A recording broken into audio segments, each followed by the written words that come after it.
அன்பார்ந்த Sri Ranganathan movie makers வழங்கும் central என்னும் திரைப்படத்தின்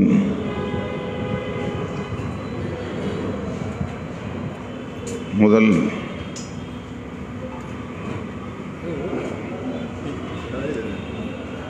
போஸ்டர் வெளியீட்டு விழாவை முன்னின்று நெறிப்படுத்தி கொண்டிருக்கிற கட்சியின் செய்தி தொடர்பாளர் தம்பி கு.க. பாவலன் அவர்களை, அதனை பெற்றுக்கொண்ட திரை கலைஞர்கள் திரு குமரகுரு அவர்களே, இயக்குனர் பாரதி சிவலிங்கம் அவர்களே, திரு தேவராஜ் அவர்களே,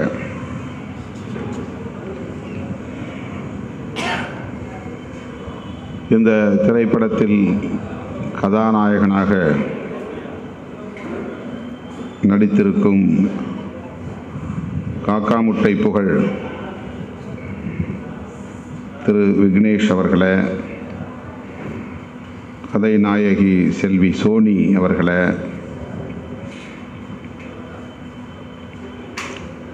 நடிகர் சித்தா தர்சன் அவர்களே, இசை இயக்குனர் இளா அவர்களே, இயக்குனர் எஸ்.எஸ். சூர்யா அவர்களே மற்றும் இந்த படக்குழுவை சார்ந்த தோழர்களே, உங்கள் அனைவருக்கும் என்னுடைய பணிவார்ந்த வணக்கத்தை தெரிவித்துக் கொள்கிறேன்.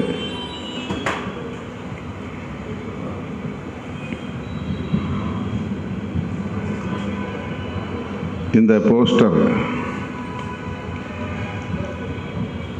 வெளியிடக்கூடிய ஒரு வாய்ப்பை எனக்கு வழங்கியதற்காக இயக்குனர் பாரதி சிவலிங்கம் மற்றும் தயாரிப்பாளர் உள்ளிட்ட படக்குழுவை சார்ந்த அனைவருக்கும் என்னுடைய நன்றியை தெரிவித்துக் கொள்கிறேன். சென்ட்ரல் என்பதற்கு ஒரு துணை தலைப்பு ஆங்கிலத்திலே ஹிஸ்டரி ஆஃப் டார்க்னஸ், இருளின் வரலாறு, ஒரு இருட்டின் வரலாறு என்கிற துணை தலைப்போடு இந்த திரைப்படம் உருவாக்கப்பட்டிருக்கிறது.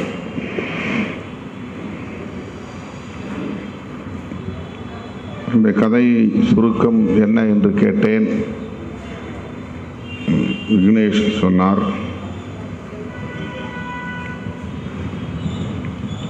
பிழைப்பு தேடி சென்னைக்கு வந்து பல்வேறு சவால்களை சந்திக்கும் ஒரு இளைஞனின் வாழ்க்கையை பற்றிய திரைப்படம்.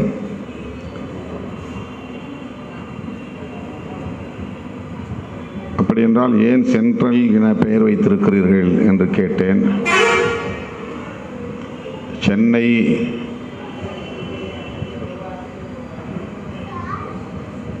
சென்னையை தேடி வருகிற ஒரு இளைஞனின் கதை என்கிற போது சென்னை என்று இருக்கலாமே, சென்ட்ரல் என்று இருப்பதற்கு பெயர் வைத்ததற்கு என்ன காரணமாக இருக்கும் என்று கேட்டேன்.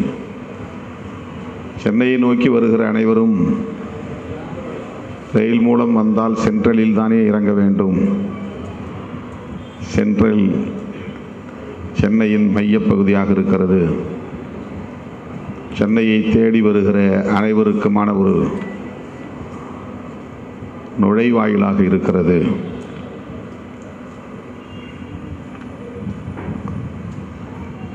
ஆகவே இந்த பெயர் அதற்காக சூட்டப்பட்டிருக்கிறது என்று விக்னேஷ் சொன்னார். இன்னும் நாம் யாரும் படத்தை பார்க்கவில்லை, கதையை முழுமையாக கேட்டு தெரிந்து கொள்ளவில்லை. சென்னையை தேடி வருகிறவர்கள் பிழைப்பு தேடி வருகிறவர்கள்,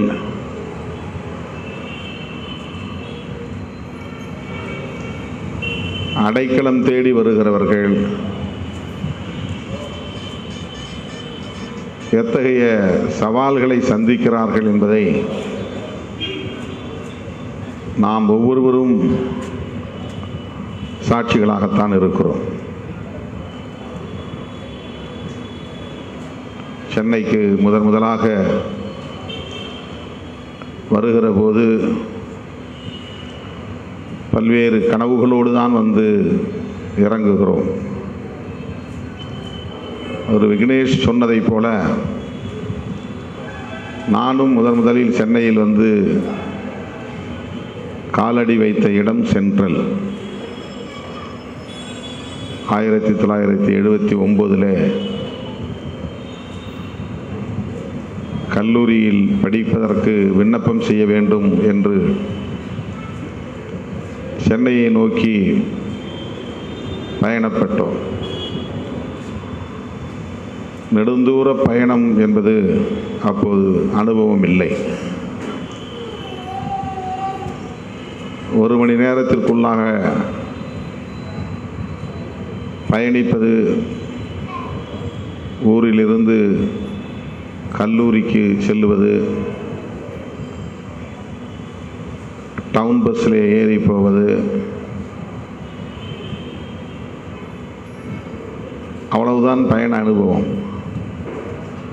முதலில் சென்னைக்கு வந்தபோது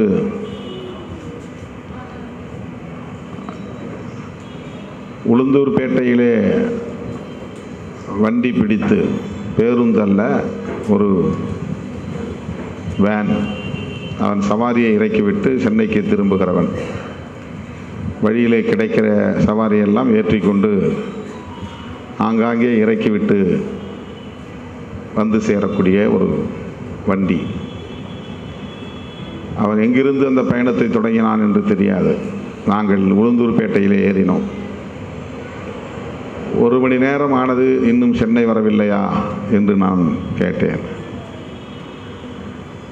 1.5 மணி நேரம் ஆனது, இன்னும் சென்னை வரவில்லையா என்று கேட்டேன். நிறைய வெளிச்சமாக இருக்கிற இடம் வந்ததும் சென்னை வந்து விட்டது என்று நினைப்பேன். வண்டியில் உட்கார இடமில்லாமல் நெருக்கி அடித்து கொண்டு உட்கார்ந்திருந்தோம். பின்புறத்து கதவு திறந்து கொண்டால் எல்லோரும் மூட்டை உருளுவது போல் உருள வேண்டும். 5-6 பேர் உட்கார வேண்டிய இடத்தில் 10 பேர் உட்கார்ந்திருக்கிற ஒரு சவாரி. ஒருவர் மடி மேல் ஒருவர் உட்கார்ந்து பயணித்தோம். அந்த வலி நலி, எப்படா சென்னை வரும், இறங்கி தொலைத்தால் போதும் என்று ஒரு வலி இன்னும் அது எனக்கு அப்படியே பசுமையாக இருக்கிறது. என் கூட வந்தவர் வந்து, அது இன்னும் ரொம்ப தூரம் இருக்குப்பா சென்னை, நாம் போகிறதுக்குள்ளே விடிஞ்சு தான் போய் சேருவோம். கிட்டத்தட்ட 5 மணி நேரத்திற்கு மேலாக பயணம் செய்து அவர் சொன்னதைப் போல அதிகாலை விடிகாலை பொழுதில் சென்னை சென்ட்ரல் அருகே வந்து அவன் இறக்கிவிட்டு போனான். இறங்கியதும் இது என்ன இடம், இதுதான் மெட்ராஸா என்று கேட்டபோது இதுதான் சென்ட்ரல் என்று சொன்னார். என் கூட என்னை அழைத்து வந்தவர். நான் வந்து முதலில் சென்னையிலே அடியெடுத்து வைத்தபோது எல்லாவற்றையும் அப்படியே கண்ணை உருட்டி பார்த்தேன். அகலமான தார் சாலை, பெரிய ரயில்வே நிலையம், சென்ட்ரல் ஸ்டேஷன் என்று, ரயில்வே ஸ்டேஷன் என்று எழுதியிருந்த அந்த ஆங்கிலத்தில் எழுதியிருந்த வாசகம் பார்த்தேன். எக்கச்சக்கமான வண்டிகள், அந்த காலை வேளையிலும் கூட வண்டிகள் வேகமாக ஓடிக்கொண்டே இருந்தன. நானும் அவரும் அந்த இடத்திலே இறங்கியதும் அங்கிருந்து பேருந்து பிடித்து இன்னொரு இடத்திற்கு போக வேண்டும். அவருக்கு தெரிந்த இடம், அங்கே போய் தான் தயாராக வேண்டும். அப்படி சென்ட்ரலிலே இறங்கி மாறி ஒரு டவுன் பஸ், சிட்டி பஸ்ஸை பிடிச்சு ரொம்ப தூரம் போனோம். எங்கே போய் இறங்கினோம் என்றால், அடுத்து 2வது அடி எடுத்து வைத்த இடம் குறுக்குப்பேட்டை. குறுக்குப்பேட்டை என்று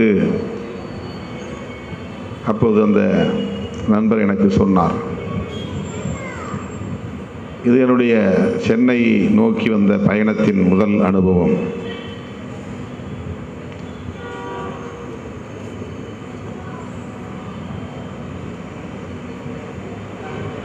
சென்ட்ரல் ஸ்டேஷன் என்பது சென்னையின் மிக முக்கியமான ஒரு அடையாளம்.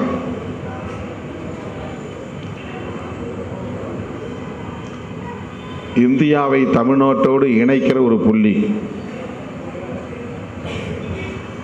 தமிழ்நாட்டுக்கு அப்பால் எந்த மாநிலத்திலிருந்து யார் வந்தாலும் சென்ட்ரல் ரயில்வே ஸ்டேஷனில் வந்து இறங்கித்தான் சென்னைக்குள்ளே நுழைய முடியும். தி கேட்வே ஆஃப் தமிழ்நாடு,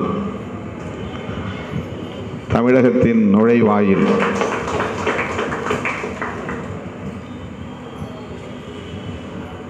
பிறகு அந்த பகுதியிலே தான் நான் தங்கி கல்லூரி விடுதி கிடைக்கிற வரையில் எங்கள் ஊர் தொழிலாளர்களோடு தங்குகிற விடுதியில் தங்கி ஓரிரு மாதங்கள் அவதிப்பட நேர்ந்தது. பிறகு விடுதி கிடைத்தது. இது ஒரு அறிமுகத்திற்காக சொல்லுகிறேன்.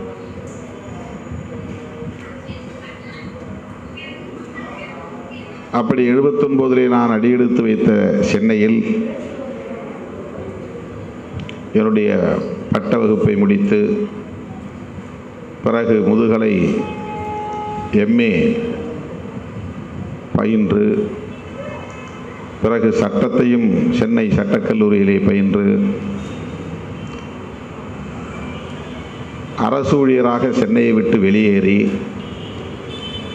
10 ஆண்டு காலம் கழித்து மீண்டும் சென்னைக்குள்ளே ஒரு கட்சி தலைவராக நுழைந்து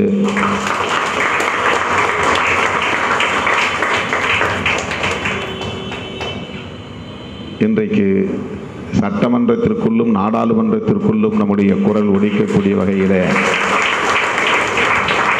ஒரு இடத்தை தொட்டிருக்கிறோம்.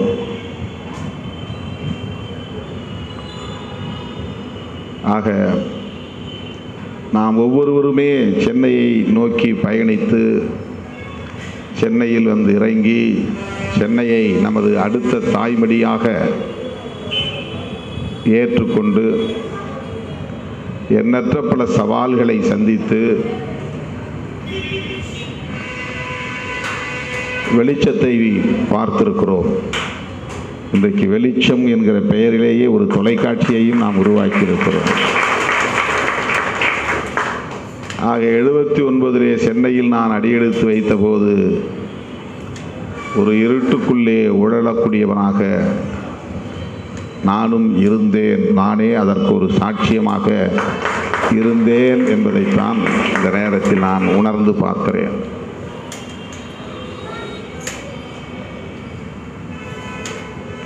மாநில கல்லூரியில் எனக்கு இடம் கிடைத்தது. கல்லூரியில் இடம் கிடைத்ததும் நமக்கு தங்குவதற்கு விடுதி கிடைக்காது. 1 மாதமோ 2 மாதமோ காலம் எடுத்துக்கொள்வார்கள். அந்த ஓரிரு மாதங்களை எப்படி கடப்பது, எங்கே தங்குவது, எங்கே சாப்பிடுவது, எவ்வளோ பெரிய சவால் இது. கொத்தவால் சாவடி அருகே வரதாமுத்தியப்பன் தெரு என்று ஒரு தெரு இருக்கிறது.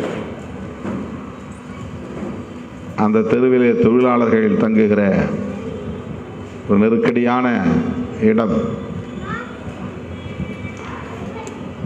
அந்த தொழிலாளர்களுக்கென்று சமைத்து உணவை வியாபாரம் செய்யக்கூடிய மெஸ் என்று சொல்வார்கள். அது ஒவ்வொரு இடத்திலும் இருக்கும். ஒரே இடமாக இருக்காது, வெவ்வேறு இடத்தில் இருக்கும். அங்கே வெறுமனே துண்டு விரிச்ச போட்டு படுத்துக்கொள்ள வேண்டும், அவ்வளோதான். அப்படி படுத்தால் கூட ஒருவர் மேல் ஒருவர் கால் போட்டு படுக்கிற அளவுக்கு தான் இடம் இருக்கும். இல்லை என்றால் உட்கார்ந்து கொண்டே தூங்க வேண்டும். ஒருவர் கழிப்பறைக்கு போனால் இன்னொருவர் காத்திருக்க வேண்டும் மணிக்கணக்கில். குளிப்பதற்கு ஒரே ஒரு பாத்ரூம் இருக்கும், அதுலேயும் கதவு இருக்காது. அப்படிப்பட்ட ஒரு இடத்திலே நான் 2 மாதங்கள் தங்கியிருந்தேன். எங்கள் ஊர்க்காரர்களோடு சேர்ந்து சும்மாதான் இருக்கிறோம், நமக்கும் செலவுக்கு தொகை தேவைப்படுகிறது, வீட்டிலே போய் இதற்காக கேட்க முடியாது என்று அந்த தொழிலாளர்களோடு சேர்ந்து போய் கொத்தவால் சாவடியிலே சில முறை மூட்டையை சுமந்திருக்கிறேன். கடுமையாக கழுத்து வலிக்கும். கூட வருகிறவர்கள் தூக்க வேண்டாம், நீ வேண்டாம், வராதே என்பார்கள். நமக்கு அனுபவம் தேவை. கொத்தவால் சாவடிக்குள்ளே நுழையவே முடியாது. மழைக்காலத்தில் அப்படி ஒரு நாற்றம் அடிக்கும். அழுகிய காய்கறிகள், அழுகிய இலைகள், அழுகிய கீரை வகைகள், அப்படியே அது குவிந்து குவிந்து அதை சுத்தம் செய்வதற்கு இயலாத நிலையிலே அதில் தான் நடந்து போக வேண்டும். மழை பெய்தாலும் பெய்யாவிட்டாலும் எந்த நேரமும் ஈரங்காத்து கிடக்கிற ஒரு இடம் அது. மலை பெருமாள் தெரு முழுக்க சேரும் சகதியுமாகத்தான் இருக்கும். அந்த பகுதிக்குத்தான் வியாபாரிகள், சிறு சிறு வியாபாரிகள் வந்து காய், கறி, பழம் எல்லாவற்றையும் வாங்கி செல்வார்கள். உள்ளே வண்டி போகாது. ஆக வியாபாரிகள் வாங்கக்கூடிய அனைத்தையும் மூட்டை கட்டி தூக்கி கொண்டு வந்து இந்த டெலிஃபோன் எக்ஸ்சேஞ்ச் போன்ற இடங்களில், பாரிமுனை பகுதிகளில் நிற்கிற வண்டிகளில் வைக்க வேண்டும். ஆட்டோ ரிக்ஷா, கை ரிக்ஷா இல்லை, சைக்கிள் ரிக்ஷா. தொழிலாளர்கள் இப்படித்தான் அங்கே பணியாற்றுவார்கள். ஒரு இருண்ட காலம்,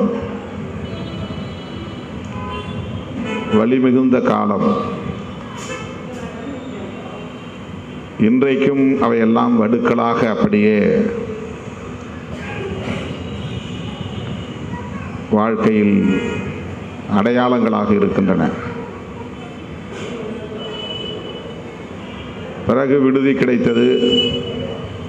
சைதாப்பேட்டையில் இருக்கிற MC ராஜா விடுதியிலே தங்கி 5 ஆண்டு காலம் பயிலுகிற வாய்ப்பு கிடைத்தது. இதுபோல ஒவ்வொருவருக்கும் ஒரு கதை இருக்கும். அப்படி ஒரு இளைஞனின் கதையைத்தான் இந்த தம்பிகள் தேர்வு செய்திருக்கிறார்கள் என்று நான் நம்புகிறேன். மீண்டும் மீண்டும் அது நினைவு கூறத்தக்க ஒன்றுதான். மறுபடியும் அவற்றையெல்லாம் நாம் உரையாடலுக்கு உட்படுத்த வேண்டிய வாழ்க்கைதான். எத்தனை லட்சம் பேர் வந்தாலும் எல்லோரையும் வராதே என்று சொல்லாமல் வருக என்று வரவேற்கக்கூடிய ஒரு இடம்தான் சென்னை. நான் 79 அடியெடுத்து வைத்த காலத்தில் இருந்த மக்கள் தொகையைப் போல இப்போது குறைந்தது 10 மடங்காவது பெருகி இருக்கும் சென்னையின் மக்கள் தொகை.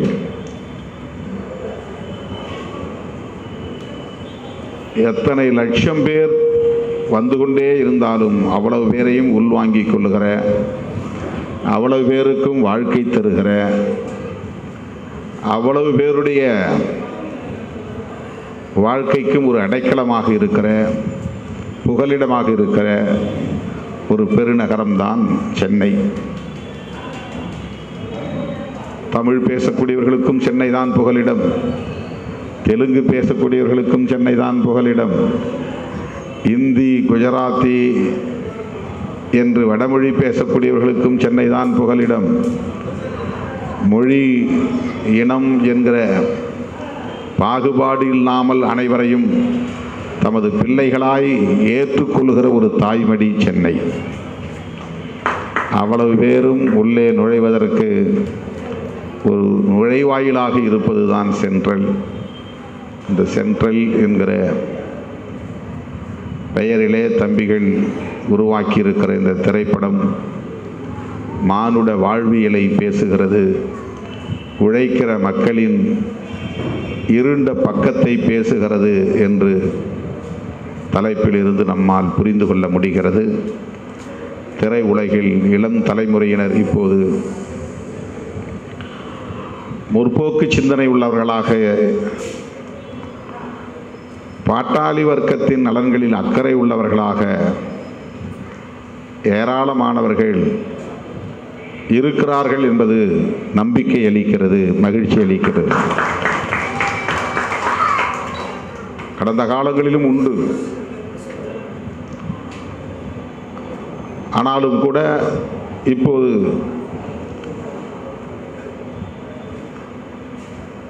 நிறைய இளைஞர்கள், இளம் பெண்கள் திரைத்துறையில் இவ்வளவு காலம் பேச அஞ்சுவதற்கு உரிய கருப்பொருளை தொடாமல் இருந்தார்கள். இப்போது வெளிப்படையாக தொட்டு பேசுகிற துணிச்சலை பெற்றவர்களாக இருக்கிறார்கள். அதனை உரையாடலுக்கு உட்படுத்தக்கூடியவர்களாக இருக்கிறார்கள். ஒவ்வொரு குடிமகனின் உள்ளத்திலும் எழுகிற கேள்விகளை பிரதிபலிக்கக்கூடியவர்களாக இருக்கிறார்கள். வலதுசாரி அரசியலை கேள்விக்குள்ளாக்கக்கூடிய துணிச்சலை நாம் இன்றைக்கு பார்க்க முடிகிறது. நேற்றைக்கு கூட பராரி என்ற ஒரு திரைப்படத்தை பார்த்தேன். புலம்பெயர்ந்து வாழக்கூடிய தமிழர்கள் சாதி உணர்வோடு தமிழ்நாட்டிலிருந்து கர்நாடகாவுக்கு போய் கூலி வேலை செய்து கொண்டிருக்கிற அந்த உழைக்கும் மக்களிடையே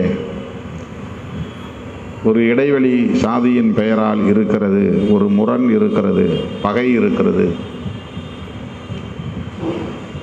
சாதிவெறி அமைப்புகளால் ஊட்டப்பெற்ற, திணிக்கப்பெற்ற அந்த சாதி உணர்வு, சாதி வெறி உழைக்கும் மக்களிடையே ஒரு இடைவெளியை உருவாக்கி வைத்திருக்கிறது. அங்கே போனதும் இனவெறி அமைப்புகளால் இனவெறி ஊட்டப்பெற்ற நிலையில் நான் இந்த மண்ணை சார்ந்தவன், நீ தமிழ்நாட்டிலிருந்து வந்தவன் என்று பகை, முரண், மோதல், மிகப்பெரிய தாக்குதல், சாதியால் பிளவு கொண்டு கிடக்கிற தமிழர்களுக்கு அவர்கள் பார்வையில் தமிழனா மட்டும்தான் தெரிகிறான். அதில் உயர்ந்த சாதி, தாழ்ந்த சாதி என்று தெரிவதில்லை. நீ தமிழன், நான் கன்னடன். ஆக கன்னடன் தமிழனை தாக்குகிற போது தமிழர்களுக்கிடையிலே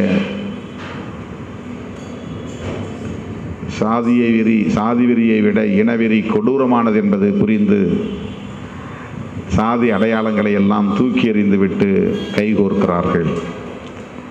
இப்படி ஒரு கதை. அடிப்படையிலே சாதி வெறி கூடாது என்பது எவ்வளவு முக்கியமோ அதை போல இனவெறி கூடாது என்பதும் முக்கியமானது. சாதியவாதம் தவறு என்றால் இனவாதமும் தவறு. சாதி தூய்மை தவறு அல்லது சாதி தூய்மை சரி என்று வாதிட்டால் இன தூய்மைவாதம் பேசுவதும் சரி என்றாகிவிடும். அல்லது சாதி தூய்மைவாதம் தவறு என்கிற போது இன தூய்மைவாதமும் தவறு. பிறகு எப்படி நாம் அரசியலை புரிந்து கொள்வது? வெறும் சாதியும் மதமும் இனமும் அடையாளங்களாய் இருந்தால் நம்மால் ஜனநாயகத்தை அடையாளம் காண முடியாமல் போய்விடும். ஜனநாயகம்தான் நமக்கான அடையாளம் என்பதை நாம் ஒப்புக்கொண்டால் நம்மிடையிலே முரண்பாடுகள் உருவாகாது, மோதல்கள் உருவாகாது, சாதி வெறியாட்டம் நிகழாது, இனவெறியாட்டம் நிகழாது, மதவெறியாட்டம் நிகழாது. ஜனநாயகம் நம்மை செழுமைப்படுத்தும். ஜனநாயகம்தான் சகோதரத்துவத்திற்கு அடிப்படையானது. ஜனநாயகம்தான் சமத்துவத்திற்கு அடிப்படையானது. ஜனநாயகம்தான் சமூக நீதிக்கு வழிவகுக்கும். எனவே ஜனநாயக சக்திகளாக நம்மை அடையாளம் கண்டுகொள்ள வேண்டும். ஜனநாயக சக்திகளாக எப்படி அடையாளப்படுத்துவது? ஜனநாயகம் என்பது வெறும் தேர்தலுக்கு பயன்படுகிற சொல்லாடல் அல்ல. அதிகம் வெற்றி பெறுகிறவர்கள் ஆட்சியை கைப்பற்றலாம், அது ஜனநாயகம். மகாராஷ்டிராவிலே இன்றைக்கு பாரதிய ஜனதா கட்சி தலைமையிலான கூட்டணி 200க்கும் மேற்பட்ட இடங்களில் வெற்றி பெற்றதால் ஆட்சியை மீண்டும் அது தக்க வைத்துக் கொண்டது. எனவே அது ஜனநாயகம், நாம் ஒப்புக்கொள்கிறோம். ஜார்க்கண்டிலே காங்கிரஸ் கட்சியின் தலைமையிலான கூட்டணி கூடுதலான இடங்களை பெற்று ஆட்சியை கைப்பற்றி இருக்கிறது, அது ஜனநாயகம். பெரும்பான்மை என்பது ஜனநாயகத்தின் முக்கியமான கூறுகளில் ஒன்று. ஆனால் அது மட்டுமே ஜனநாயகம் இல்லை. ஜனநாயகம் என்பது ஒவ்வொரு மனிதனையும்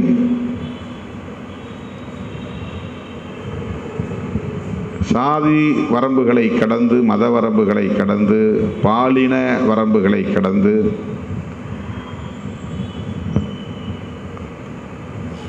சகோதரத்துவத்தோடு அணுகுவது, மதிப்பது என்பதுதான் ஜனநாயகம்.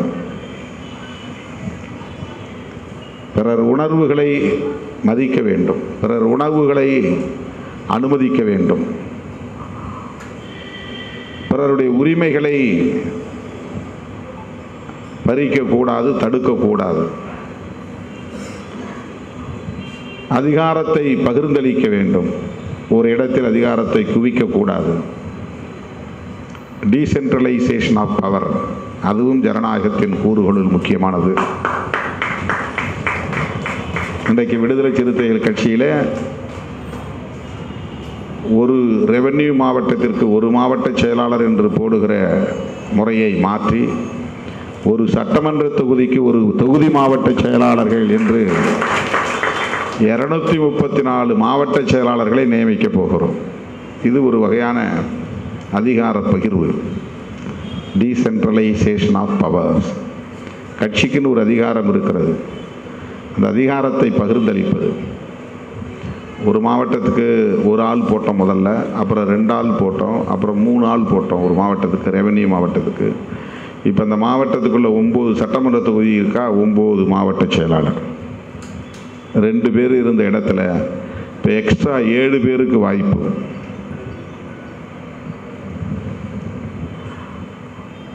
மொத்தம் 38 மாவட்டங்கள் என்றால் 76 பேர் 2 பிரிச்சா அதிகபட்சம் 100 பேர். 80க்கு மேலே எந்த கட்சியிலும் மாவட்ட செயலாளர் கிடையாது. இன்றைக்கு கூடுதலாக 150 பேருக்கு அந்த வாய்ப்பை கொடுக்கிறோம். 150 பேருக்கு கூடுதலாக. ஆக இப்படி அதிகாரத்தை பகிர்ந்தளிப்பது, அது ஜனநாயகத்தின் கூறு. ஆகவே ஜனநாயக சக்திகளாக நாம் இருக்கிறோம் என்றால், என் குலம் இதுன்னு எனக்கு மட்டும் இல்லை, என் சாதிக்கு மட்டும் இல்லை, யாரும் குளத்தில் குளிக்கலாம், அது ஜனநாயகம். நான் தான் ஷூ போட்டு போகணும், செருப்பு போட்டும் போகணும்ல, நீயும் வாங்க முடிஞ்சால் நீ ஷூ போடலாம், செருப்பு போடலாம், அது ஜனநாயகம். அந்த உணர்வுகளை மதிக்கணும். நான் மட்டும்தான் கொடியேற்றுவேன் எங்கள் ஏரியாவில், நீ கொடியேற்றக்கூடாது அப்படின்னா அது ஜனநாயகம் இல்லை. நான் கொடியேற்ற முடியும்னா நீயும் கொடியேற்றலாம், அந்த இடத்துல ஏற்றிக்கோ, ஒன்றும் பிரச்சனை இல்லை. உனக்குன்னு ஒரு கட்சி இருக்குது, உனக்குன்னு ஒரு கொடி இருக்குது, அதை ஏற்றிக்கோ. அதை அனுமதிப்பது ஜனநாயகம்.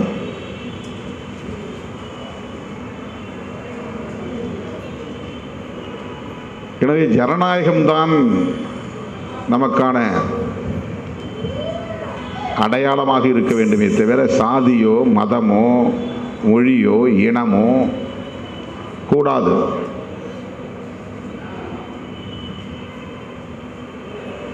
இந்த புரிதல் வளர வளர நமக்கு தேசத்தின் எல்லைகள் கூட தேவைப்படாது.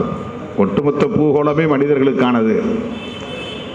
எதற்காக இந்தியாவுக்கு என்று ஒரு எல்லை, பாகிஸ்தானுக்கு என்று ஒரு எல்லை, அந்த எல்லையை பாதுகாக்க எதற்காக கோடிக்கணக்கான ரூபாயை செலவு செய்து படையினரை நிறுத்த வேண்டும் என்கிற ஒரு கேள்வி எழும். எல்லை இருக்கட்டும், ஆனால் அந்த எல்லையை பாதுகாப்பதற்கென்று எத்தனை கோடிகளை செலவிட வேண்டியிருக்கிறது. மொத்த வருவாயிலே கூடுதலாக நிதி ஒதுக்கீடு இராணுவத்திற்குத்தான், முப்படைகளுக்கும் தான். ஒரு தேச எல்லையை போட்டுவிட்டு, ஒரு கோட்டை போட்டுவிட்டு, அந்த எல்லை கோடுகளை பாதுகாப்பதற்காகத்தான் எல்லா நாடுகளிலும் ஆயிரக்கணக்கான கோடிகளை கொட்டி செலவு செய்கிறார்கள். ஒரு தேசத்தின் வருவாயில் பெரும் பகுதி அதற்காகவே போகிறது.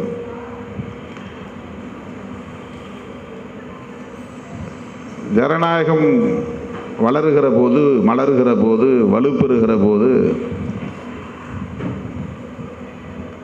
இவையெல்லாம் நாளுக்கு நாள் குறையும்.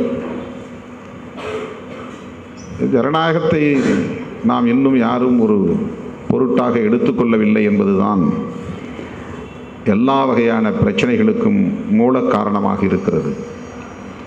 வர்க்க பிரச்சனையாக இருந்தாலும் சரி, சாதி பிரச்சனையாக இருந்தாலும் சரி, ஆண் பெண் என்கிற பாகுபாடாக இருந்தாலும் சரி,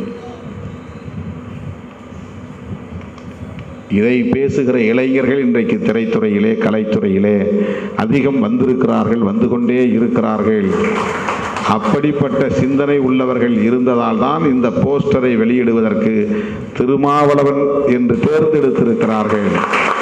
இல்லை என்றால் இவர்கள் என்னை தேடி இருக்க மாட்டார்கள், இந்த திடலுக்கு வந்திருக்க மாட்டார்கள். ஆகவே நான் பெருமைப்படுகிறேன், மகிழ்ச்சி அடைகிறேன். இந்த படக்குழுவினரை பாராட்டுகிறேன், வாழ்த்துகிறேன். இந்த திரைப்படம் நல்ல வரவேற்பை பெற வேண்டும், வெற்றி பெற வேண்டும் என்று வாழ்த்தி முடிக்கிறேன். நன்றி, வணக்கம்.